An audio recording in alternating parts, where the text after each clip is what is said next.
What it do, comic babies? I'm Bunkmaster B, and we're continuing to talk about my favorite reads of 2022. And next up, we're going to be talking about Cliff Chiang's Catwoman Lonely City. I mentioned in Omar's video that I thought this was maybe the best read of 2022, at least for me, as far as just kind of objective quality. And I also mentioned that I think this is not just my favorite, but the best Catwoman story that has ever been written.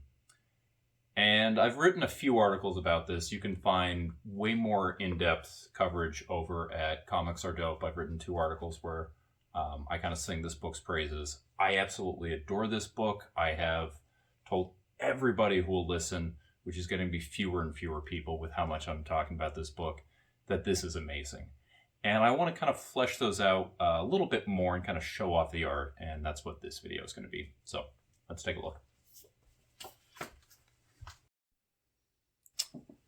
So like I said, maybe the best Catwoman story ever. And one of the things that is just so incredibly impressive with this book is this right here. Written, colored, drawn, and lettered by Cliff Chiang. Covers by Cliff Chiang. It just, everything that is in this book, Cliff did himself. And it just, you can tell that this is the story he wanted to tell. Also, when I saw the preview images for this, I saw that sky right there. I would have bet any amount of money that Matthew Wilson was doing the colors on this, which is, a huge compliment to Cliff, because I think, for my money, Matthew Wilson is probably the best colorist, or at least my favorite. I don't know about best. You've got guys like Dave Stewart who are kind of the gold standard, but I think Matthew Wilson is able to get just such a life to his comics that really resonates with me, and I think we see this here. But the reason that I say that this is the best Catwoman story over something like the stuff that's here, yes, I know I haven't, my copy is still sealed. I swear, I've read these before. This is, of course, the Ed Brubaker, Darwin Cook, Catwoman of East End Omnibus, and the reason that I'm holding this up is specifically for Selina's big score, which is contained in the pages up here. But the reason that I say this story is better than Selina's big score, which I think before was probably the consensus best Catwoman story, is simply because this is a story that is first and foremost about Catwoman. Whereas I love Selina's big score, but that is a Parker novel. I mean, that is very much Darwin Cook saying, I love Parker. I believe he did that before he actually started working on the Parker adaptations for IDW. And it is first and foremost a Parker story. And it barely has any kind of Catwoman in there. Whereas this right here, everything about Selina is so critical to this story. Minor spoilers, I guess, but it's nothing that you wouldn't see basically on the back of the hardcover. So very beginning is set in kind of current DC times. And then you get to see right here what's going on. Basically, this story finds Catwoman getting out of jail. Selina's been in prison for the last 10 years. Batman is dead, and the city is very, very different. And so she heads back to the places that she had been. Welcome home, Catwoman. And just, we get to see her return to a life that isn't hers anymore. To a lonely city. And I think that subtitle is really, really important because even though Catwoman, Selina Kyle, is very much the main figure of this, almost as much a main character is the city of Gotham itself. And it's a very different place than when she left. We don't see the traditional capes. Supercrime has been outlawed and has mostly gone away with the passing of Batman. And I mean, we see indications like that. Captain Cold Brew. So, of course, Captain Cold is one of the Flash's rogues, had been a supervillain previously, and now he's a pun name for an upscale coffee house. And this is absolutely one of my favorite lines right here. $20 for a latte and a scone. The lingonberries are organic. And then, of course, she doesn't have the right currency, so she goes to a bodega. But so much of this book is just exploring the different parts of Gotham, what's making it a beautiful town, what's changing, what isn't, and just how all of the different familiar faces have changed throughout this. So we see Harvey Dent.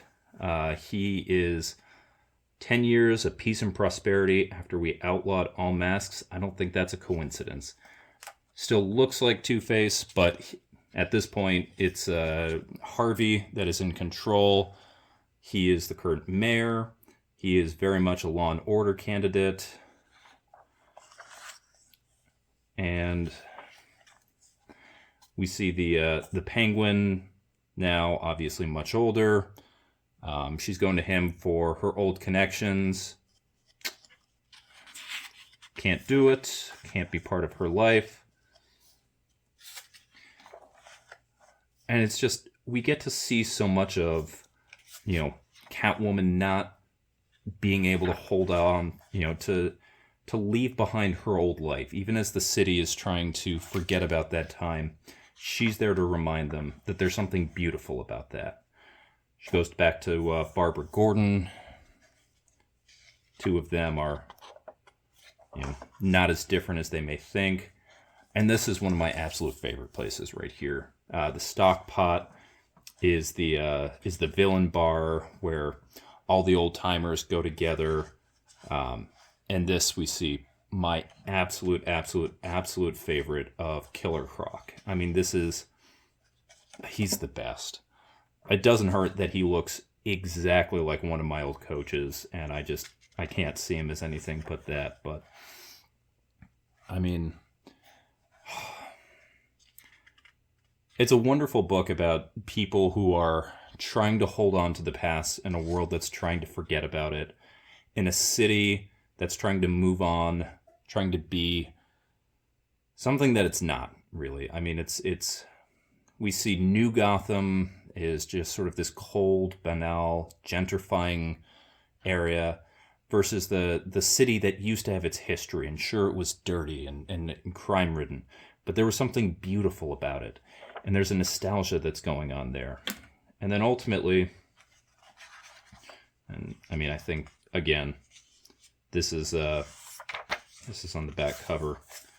The plot basically involves we're going to break into the Batcave on Election Day.